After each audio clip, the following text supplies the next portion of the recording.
이번 한 주간은 구원받은 것에 감사하는 인생 되시기 바랍니다. 제가 아주 잘 나는 어떤 교인을 만났는데요. 제게 오랜만에 만났는데 이런 말을 하는 거 있죠.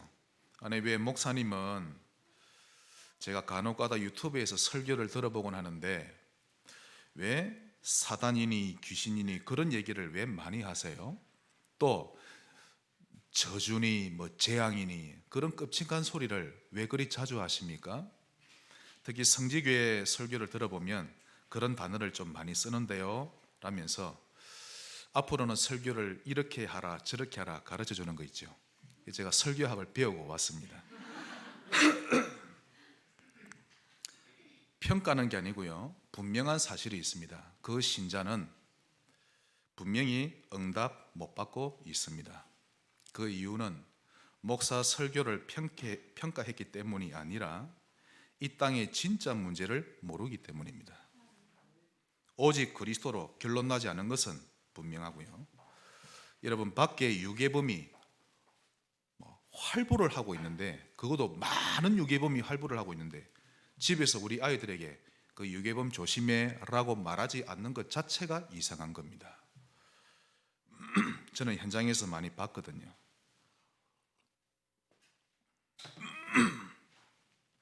지금 청소년들이 무너지고 있는데 그게 누구의 장난 같습니까? 부모 때문에 상처받아서요? 아니요. 근본 문제를 알아야 합니다. 그러므로 세상에서 가장 가치 있고 고귀한 일이 무엇일까요? 세상에서 제일 가치 있는 일은 문화예술의 전당에서 공연하는 것 아닙니다. 고상하겠죠. 거기서 노래 한번 쫙 부르고 하면. 그보다 사단에게서 건져내어 주는 일이 제일 가치 있는 일입니다. 이 눈이 열려지시기를 주의 이름으로 축원합니다. 하수구에 빠져 있는 강아지를 건져내는 게 가치 있는 일이 아니라 재앙에 빠진 자를 건져내어 해방시켜 주는 것이 진정으로 고귀한 일인 것입니다. 이 눈이 열릴 때 비로소 신앙생활이라는 것이 보이고, 왜 꼭 예수를 믿어야 하는가 제대로 답을 알게 됩니다. 우리 자로 인사합시다. 축하합니다. 왜냐하면 여러분은 본질을 알고 있기 때문에. 그래서 본질 인생이죠. 동물을 보호하는 게 본질이 아니고 자연을 보호하는 일, 귀한 일이죠. 그러나 그게 본질은 아니라는 겁니다. 늘 자살만 생각하고 살 만큼 정신적인 고통을 앓고 있는 사람에게 참 안식을 선물해 주는 것이 가장 가치 있는 일입니다. 저는 그거 정말 발견했습니다. 제가 자살 2번 시도했으니까요, 잘 알죠. 요한복음 14장 27절 예수님이 말씀하시기를 내가 너희에게 평안을 끼치노니 곧 나의 평안을 너희에게 주노라. 그런데 신자가 현장 가서 내가 너희에게 짜증을 끼치노니 나의 짜증을 너희에게 주노라, 될 턱이 없습니다. 일이. 복음은 평안입니다. 네, 얼마나 감사한지. 그러므로 가장 가치 있고도 고귀한 일은 영원한 지옥불에 가지 않도록 천국 백성이 되도록 도와주는 일입니다. 그 일에 쓰임받는 여러분 되시기를 바랍니다.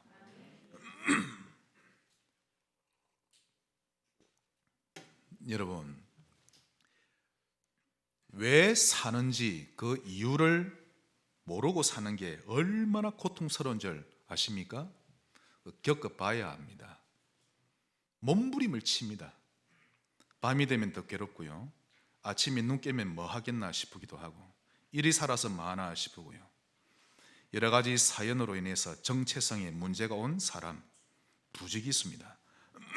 내가 누구인지에 대한 갈급하게 답을 찾는 사람이 많습니다. 평상시에 큰 소리치고 떵떵거려서 대단한 줄 알았더니 내가 누군지를 모릅니다. 내가 왜 태어났는지도 모르고. 인간이 배부를 때는 아무 생각 없이 살지만 반드시 갈급해질 때가 오는데요, 그때 본질을 찾아 헤맵니다. 답을 가진 여러분 감사하시기 바랍니다. 그래서 이런 사람들에게 오늘 말씀이 정확하게 해답을 제시하고 있죠. 예수님이 말씀하시기를 나는 포도나무요 너희는 가지라. 인생의 새로운 출발 되시기를 주의 이름으로 축원합니다. 자, 오늘 본문을 가지고 세 가지 하나님의 음성을 듣겠는데요. 첫째로 열매 없는 가지. 우리 15장 1절에서 2절 보겠습니다. 나는 참 포도나무요 내 아버지는 농부라. 믿으시기를 바랍니다. 예수님은 그냥 포도나무가 아니라 참 포도나무입니다. 가짜 포도나무가 아니라 참 포도나무. 무릇 내게 붙어 있어 열매를 맺지 아니하는 가지는 아버지께서 그것을 제거해 버리시고. 자, 여러분 여기서 눈여겨 보셔야 될 게 내게 붙어 있으면서 열매를 맺지 않는 가지는, 아니 예수 안 믿는 사람에게 당신 그렇게 살지 마세요, 예수 믿어야 합니다, 이 말이 아니라 내게 붙어 있으면서 열매를 맺지 않는 가지는, 이게 무슨 말씀인가 하면 지금 이 본문은 전도 열매를 말하는 게 아닙니다. 원래는 원줄기였는데 복음을 상실하고 오히려 그 복음을 배척했던 유대인들을 빗대어서 하신 말씀이죠.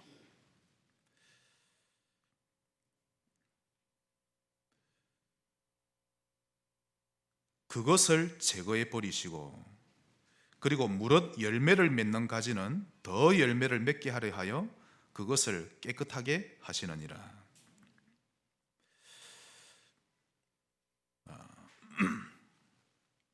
내게 붙어 있어 열매를 맺지 아니하는 가지, 이건요 전도 열매가 아니라 그 신자의 상태와 직결됩니다. 영적 상태, 즉 예수님에 대한 발견을 우리로 하여금 돌아보게 만드시죠.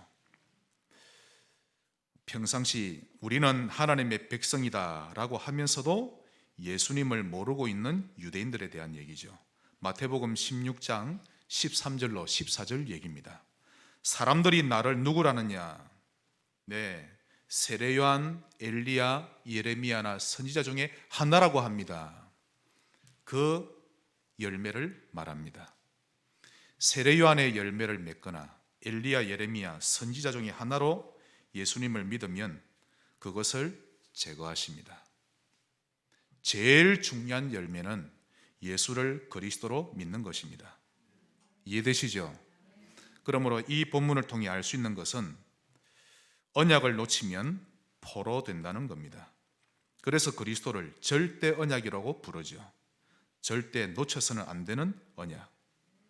사람과의 약속을 어기면 작은 손실만 생기지만 그리스도를 놓치면 노예, 포로 속국된다는 뜻입니다. 그래서 오직 그리스도를 강조하지 않고 예수님을 종교화시키면 하나님이 제거하십니다. 그래서 교회가 문을 닫고 있는 것입니다. 성지교회를 하나님이 계속 저울에 달아보고 계시죠. 이해되시기를 축원합니다. 특히 부모가 절대 언약을 놓치면 그 가정에는 사탄의 나라 임합니다. 예수 믿는 집안인데도 그러합니다. 반대로 부모가 아침과 밤에 절대 언약을 흐르게만 하고 있어도 하늘 문이 열리죠. 참 요즘 들어 제가 느끼고 있는 부분인데요, 어떤 때는 내가 오직 복음을 말하고 있다니 참 나의 입이 너무 자랑스럽구나, 그런 기특한 생각이 듭니다. 설교자는 자신이 잘 압니다. 고신대 제 동기들 보면요 지금 다 흩어져서 목회를 하고 있는데 몇몇을 보면 참 정말 죽을 씁니다. 이번에는 설교할 때 어떤 설교거리를 준비할고 어떤 쌈박한 것을 말해야 성도들에게 호감을 살고, 그 생각이거든요. 그런데 요즘 저는 강단에 서기 전에 복음만 말할 거를 생각하면 가슴이 설레는 거 있죠. 뭐 설교를 잘하고 못할 것 없이 복음을 말하면 되니까. 우리의 과거에 아픈 것도 복음으로 재해석되고, 또 하나님이 주신 달란트 가지고도 재해석되고, 얼마나 감사한지 모릅니다. 복음이 우리를 이렇게 바꾸어 놓았습니다. 누군가가 말하기를 사람이 죽기 전에 꼭 가봐야 할 명소가 몇 군데 있다고 합니다. 제가 갑자기 귀가 쫑긋해지는 거 있죠. 야, 죽기 전에 가봐야 할 만큼 대단한 곳인가? 딱 보니까요, 그랜드 캐니언, 라스베가스, 또 저 캐나다에 아주 예쁜 동네가 있습니다. 제가 가봤거든요. 그 다음에 무슨 잉카 문명이 있는 곳 등등. 여러분, 라스베가스에 폐가 망신한 사람 얼마나 많은 줄 아십니까? 자살한 사람 얼마나 많은 줄도 아십니까? 특히 캐나다의 우울증 환자 거리에 널렸습니다. 너무 자연은 아름다운데 정부가 돈을 다 대어주니 노숙자한테. 참으로 제가 그런 명소를 들어보고 웃음밖에 안 나오는 거 있죠. 야, 죽기 전에 봐야 할 정도가 겨우 이 정도밖에 안 되나 싶은 게, 복음을 알고 나니까요, 이제는 그런 게 가치 없어 보입니다. 복음 알게 되신 것 감사하시기 바랍니다. 사랑하는 성도 여러분, 복음을 알고 있다는 것에 큰 자부심을 가지고 당당하시기 바라고 늘 행복하시기를 축원합니다. 날이 갈수록 복음이 유일한 해답이요 본질임을 세상이 점점 알아가게 될 겁니다. 왜냐하면 정신질환자 더 많이 급증할 겁니다. 중독자, 탈선하는 청소년들, 또 그들 때문에 가슴 아파하는 부모들, 그리고 귀신 들린 자들, 이런 사람들이 갈수록 늘어나기 때문인데요, 그래서 복음에 대한 사람들의 관심 더 커질 겁니다. 그러므로 복음 가진 여러분들은 당당하게 사시기를 바랍니다. 오히려 유대인처럼 복음 없는, 열매 없는 가지들, 예수님에 대해 잘못 알고 있는 사람들, 나중에 점점 더 공고해지고 피폐해질 것입니다. 현장 살리는 증인 되시기 바랍니다. 두 번째로 2절부터 3절인데요, 2절 후반에 무릇 열매를 맺는 가지는 더 열매를 맺게 하려 하여 그것을 깨끗하게 하시느니라. 너희는 내가 일러준 말로 이미 깨끗하여 졌으니. 그래서 두 번째는 너희는 이미 깨끗하여 졌으니. 우리 자로 인사합시다. 당신은 깨끗합니다. 이 말이 이해되시는 분은 구원받은 겁니다. 마태복음 16장 15절로 16절. 그러면 너희는 나를 누구라느냐? 거기서 인간이 깨끗한지 더러운지 기준이 나옵니다. 시몬 베드로가 대답하여 이르되 주는 그리스도시요 사단의 머리를 깨트린 나의 왕이시요 모든 저주 재앙을 멸하신 제사장이시요 하나님을 만나는 길을 여신 선지자십니다. 즉 당신은 기름 부음을 받은 모든 문제 해결한 그리스도시요 살아계신 하나님의 아들이십니다. 바요나 시몬아, 네가 복이 있구나. 인간이 깨끗하고 더럽다는 그 기준이 어떠한지를 빨리 눈치채셔야 합니다. 예수를 그리스도로 발견한 자가 깨끗한 자입니다. 믿으시기를 축원합니다. 여러분, 유대인들은 얼마나 정직하고 정확하고 성실한 줄 아십니까?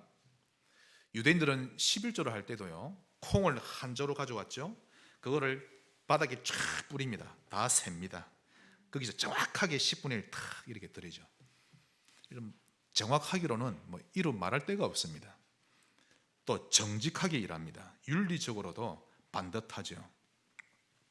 그러나 하나님이 보실 때는 더러운 영적 상태를 가진 민족들입니다.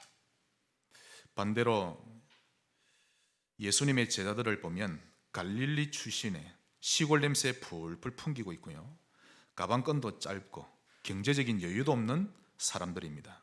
그러나 주는 그리스도시요 이 고백을 했던 겁니다. 이들을 향해 주님이 너희는 이미 깨끗하여졌으니.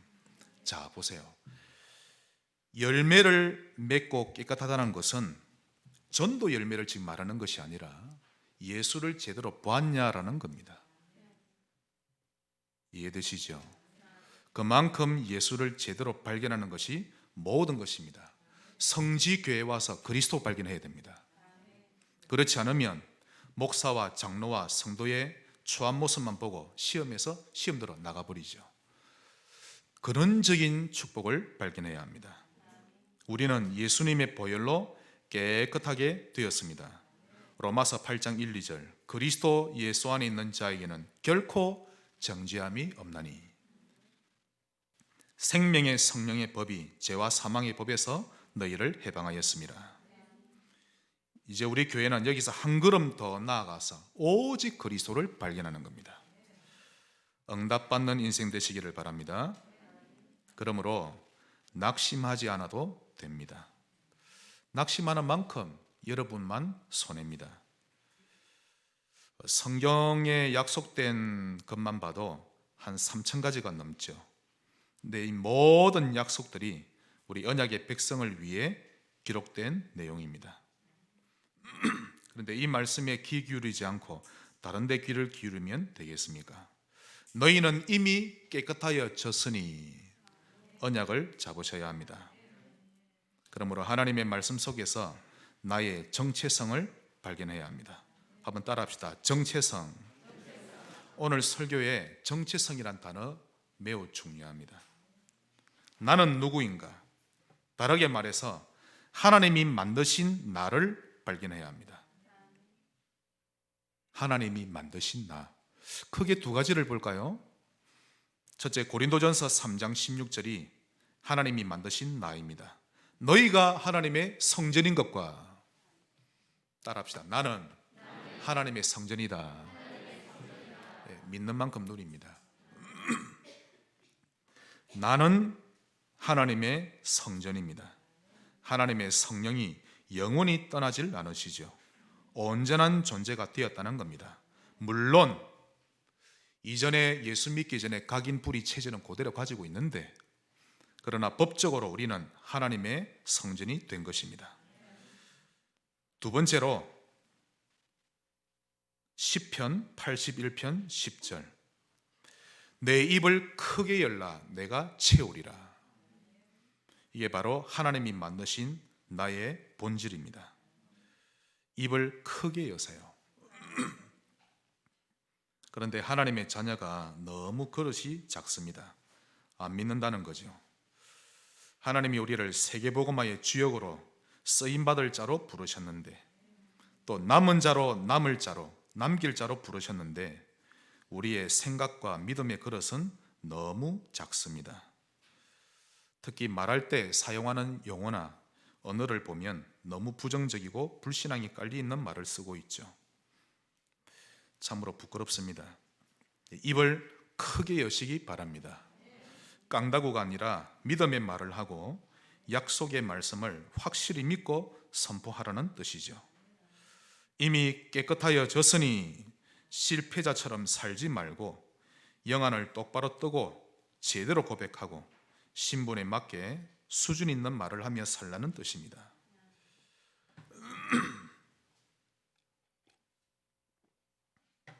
물론 우리가 아무리 구원받은 신자라 해도 현실은 항상 순항하는 건 아닙니다. 감당하기 힘들 만한 여러 가지 일과 사건, 갈등들이 닥쳐오죠. 사실 그럴 땐 우리는 마음을 어디에 둬야 될지도 모를 경우도 많이 있습니다. 힘들죠. 그런데 그때 저는 많은 신자들이 자신도 모르게 하나님을 바라보지 않는다는 것을 제가 봤습니다. 하나님을 바라보지 않고 살아가고 있는 것을 발견했는데요, 그 상태에서 갈등하고 힘겨워하는 것이죠. 그래서 저는 그 사람들의 눈길을 하나님께로 향하도록 도와주고, 또 그들의 귀를 하나님께 기울이도록 그렇게 도와주는 삶을 살고 싶다, 그렇게 기도한 적이 있습니다. 입을 크게 여시기를 바랍니다. 앞으로 본부나 우리 윤 목사님 또 최 목사님이 우리 교회에 무엇을 필요로 하시든지, 또 사람을 보내달라 하시든지 무엇이든지 즉시 응할 수 있도록 우리는 만반의 준비를 갖추고 있을 것입니다. 이를 위해 평상시 말씀의 흐름이 있게 하고 기도의 흐름이 있는, 또 현장 사역의 흐름이 있는 개인과 교회 되시기를 주의 이름으로 축원합니다. 마지막 세 번째입니다. 내 안에 거하라.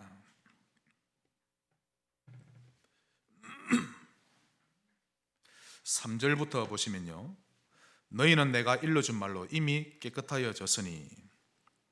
믿으십니까? 우리는 깨끗합니다. 그러므로 4절부터 하시면 됩니다. 이미 깨끗하여졌으니 내 안에 거하라. 이게 무슨 말씀일까요? 내 안에 거하라. 나도 너희 안에 거하리라. 가지가 포도나무에 붙어 있지 아니하면 스스로 열매를 맺을 수 없음 같이 너희도 내 안에 있지 아니하면 그러하리라. 그러면 주님 안에 있는 게 무엇입니까? 5절, 나는 포도나무요 너희는 가지라. 제일 먼저 우리의 정체성을 알려주시죠. 나는 너희의 포도나무니라. 너희는 나의 가지니라. 그가 내 안에 내가 그 안에 거하면 사람이 열매를 많이 맺나니 나를 떠나서는 너희가 아무것도 할 수 없습니다. 이번 주간 여러분께 미션 하나 드립니다. 요한복음 15장부터 좀 끝장까지 조용히 한번 묵상해 보시기를 바랍니다. 마태복음 16장 15절로 16절, 주는 그리스도십니다. 이 흐름을 가지는 것이 내 안에 거하라 말씀의 성취입니다. 즉 복음이 흐르게 하는 거죠. 언제까지 그래야 할까요? 이 복음이 나에게 각인 뿌리 체질이 될 때까지. 6절, 사람이 내 안에 거하지 아니하면 가지처럼 밖에 버려져 마르나니, 즉 바싹 마른 인생이 됩니다. 복음을 떠나면요, 사람들이 그것을 모아다가 불에 던져 사르느니라. 7절, 너희가 내 안에 거하고 내 말이 너희 안에 거하면 무엇이든지 원하는 대로 구하라. 그리하면 이루리라. 이 7절이 여러분 가정에 가운데시기를 바랍니다. 여러분, 이 지구라는 공간 속에는요, 지구만이 아닙니다. 전 우주까지 이 공간 속에는 눈에 보이지 않는 어떤 원리가 작용합니다. 물론 자기장, 전자파 등등 있습니다만은 그것과는 비교 안 될 만큼 더 중요한 원리가 있는데요. 만약 우리가 거짓을 자주 내뱉고 남을 계속 미워하고 계속 교만하면 신자든 불신자든 무너집니다. 맞지요? 그 원리가 작용됩니다. 어떤 인간도 적용이 되죠. 병에 걸리든지 인간관계가 파괴되든지 하면서 그의 인생은 불행해집니다. 반대로 진리를 말하고 남을 사랑하고 항상 겸손하면 행복해집니다. 그 원리가 그대로 적용됩니다. 신기하게도 백인이든 흑인이든 동일하게 적용되죠. 또 항상 기뻐하고 쉬지 않고 기도하고 범사에 감사하면 해결하지 못할 일이 없습니다. 우리가 실천 안 해서 그렇지. 믿음을 떠나면 떠날수록 불행해지는 원리가 적용됩니다. 그러나 믿음으로 살아갈수록 하나씩 하나씩 회복되어져 갑니다. 참 신기하죠. 이 원리는 언제나 동일하게 적용됩니다. 어려운 사람을 보면 돌아봐주고 선을 베풀고 교회를 하나 되게 하면 신기하게도 하나님이 그를 축복하십니다. 그냥 넘어가지 않고 반드시 다 갚으시고 채우시죠. 그러나 교만하면 하나님이 그를 아프게 하십니다. 영적으로도 교만하면 안 됩니다. 내가 배부를 때 겸손할 수 있어야 되죠. 즉 사람을 어렵게 하거나 특히 교회를 힘들게 하면 하나님이 그의 인생을 힘겹게 하십니다. 그러나 그럴지라도 복음을 계속 흐르게 하다 보면 좋은 원리가 적용되는 것입니다. 복음을 흐르게 하는 것이 주님 안에 거하는 비밀입니다. 우리 자로 인사합시다. 복음을 흐르게 합시다. 실천하시기를 축원합니다. 무슨 좋은 설교, 안 좋은 설교가 있습니까? 복음이 제일 좋은 설교죠. 하나님의 음성으로 들으셔야 합니다. 지금 우리 군 선교사로 가 있는 현우 또 준현이 훈련받는데요, 사람이 새로운 환경, 군으로 가거나 또 결혼을 했거나 다른 데로 이사를 하거나 또 이사를 해서 교회를 다른 데로 옮겼거나 이런 새로운 환경에 놓이거나 정착하게 되면 여러 가지로 힘든 상황이 오는데요, 이것을 심리학에서는 나무를 옮겨 심는 것에 비유해서 설명하곤 합니다. 예를 들면 한라산에 있는 나무를 뽑아다가 금오산에다가 심어 놨다고 칩시다. 그러면 그 나무는 한동안 살아남기 위해 4배의 악력이 필요하다고 합니다. 이를 악무는 악력이 있죠. 낯선 환경에 정착해야 되고 낯선 바람에 견뎌내야 하고요, 또 낯선 땅에 뿌리를 내려야 하기 때문에 4배의 힘을 주는 것입니다. 특히 한국 사람들은 남의 시선에 너무 유독 시선을 많이 신경 쓰죠. 남들이 나를 어떻게 볼까 하는 생각 때문에 더 악물고 살아남으려고 합니다. 자, 이때 옮겨진 이 나무에게는요, 적절한 조치가 필요한데 그 중에 하나가 수액을 놓아주는 겁니다. 영양제죠. 새로운 날씨, 추위를 견뎌내야 하기 때문에 뿌리를 내리는 과정까지 그 영양제가 필요한 것입니다. 왜냐하면 그 옮겨진 나무는 계속해서 몸살을 앓습니다. 몸살을 앓다가 바르게 자라지 못하면 열매를 맺지 못하거나 또 휘어지고 구부러지고 심지어는 죽을 수 있다고 합니다. 너무 몸살이 심한 나무는 그 주변에 조그마한 돌담이나 울타리를 쳐준다고 합니다. 만약 그 나무를 또다시 다른 곳에 옮겨 심으면 더 힘들어지겠죠. 뿌리를 내릴 때까지 계속 수액을 주면서 기다려줘야 합니다. 내 안에 거하라, 이것이 뿌리를 내리는 가장 좋은 방법입니다. 이를 악물고 악력을 쓰는 일에 너무 많은 에너지를 써버리면 금세 지쳐버리죠. 갈보리산의 예수라는 수액을 빨아들이고 그분께 뿌리를 깊이 내려가야 합니다. 나를 떠나서는 너희가 아무것도 할 수 없으리라. 특히 7절, 너희가 내 안에 거하고 내 말이 너희 안에 거하면, 보세요, 2가지입니다. 너희가 내 안에 거하고, 즉 복음이 흐르게 하고, 내 말이 너희 안에 거하면 무엇이든지 원하는 대로 구하라, 그리하면 이루리라. 뿌리 내려 살아남을 정도가 아니라 응답받는 인생이 되는 것입니다. 처음에는 적응하느라 몸살나고 힘들었지만 시간이 지날수록 응답받는 신자로 거듭나는 것입니다. 주 안에 거하는 주간 되시기를 주의 이름으로 축원합니다. 우리 서로 인사합시다. 주님 안에 거합시다. 복음의 흐름을 가집시다. 꼭 그렇게 하시기 바랍니다. 말씀의 결론 맺겠습니다. 예수님은 포도나무요, 우리는 그분의 가지입니다. 반드시 기억하시기를 바랍니다. 여러분은 누굽니까? 예수님의 가지. 그분을 떠나 살면 안 되겠죠. 로마서에는 바울이 이렇게 표현합니다. 예수님은 참 감람나무요, 나는 돌 감람나무의 가지였는데 주의 은혜로 참 감람나무에다 내가 접붙임을 받은 겁니다. 주의 은혜로. 이걸 반드시 기억하고 있어야 합니다. 잘나고 못나고는 나중 말이고 거론할 필요도 없고, 나는 주님의 가지입니다. 사단의 가지가 아닙니다. 깨끗한 존재요, 미래가 보장된 신분입니다.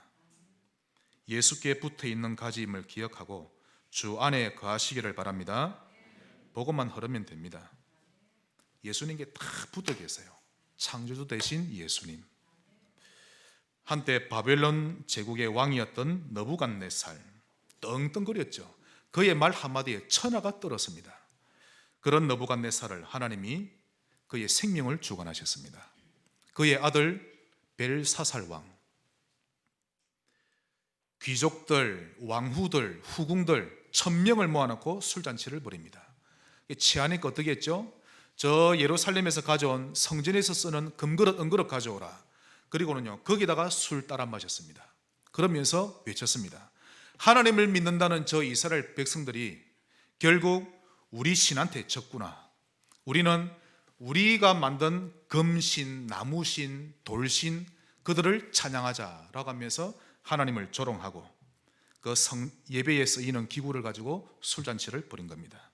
그때 하나님이 갑자기 손가락을 나타나게 하시더니 벽에다 글을 쓰게 하셨죠. 메대로 쭉 썼습니다. 순간 벨사살이 완전히 얼어버린 겁니다. 허벅지는요 녹아버린 듯하고 다리는 캐스네즈입니다. 눈은 이미 맛이 가죠. 달달달달달달. 만약 저 글을 해석하는 자가 있으면 내가 자주색 옷을 입히고 이 나라의 셋째 통치자로 삼으리라. 아무도 말을 못하는 거 있죠. 그때 왕후가 다니엘이라는 자가 있는데 당신의 아비 느부갓네살 때부터 지혜가 총명한 자입니다. 그를 데려오라. 다니엘은 이미 그 술잔치에 안 갔던 겁니다. 그래서 어딘가에서 이제 오자 벨사살이 말합니다. 네가 만약 이걸 해석하면 너에게 자주색 옷을 입히고 즉 왕족처럼 대하고 너를 세 번째 통치자로 삼으리라. 그때 다니엘이 멋있게 말하죠. 모든 예물과 선물은 왕 당신이 하십시오. 나는 필요 없습니다. 그리고 나에게 주실 지위도 다른 사람에게 주셔도 됩니다. 그러나 제가 왕께 해석해 드리겠습니다. 첫째, 하나님이 말씀하시기를 당신의 시대는 끝났다고 말씀하셨습니다. 두 번째, 하나님이 당신을 저울에 달아보니 저울에 한참을 미치지 못하구나 라고 말씀하십니다. 하나님께 쓰임 받으시기 바랍니다. 세 번째, 이 바벨론 제국이 두동강이 날 것입니다. 그러자 벨사살이 정신을 못 차리는 거 있죠. 그러자 다니엘에게 그 높은 지위와 명예를 다 주고 그는 그날 밤에 죽게 되었습니다.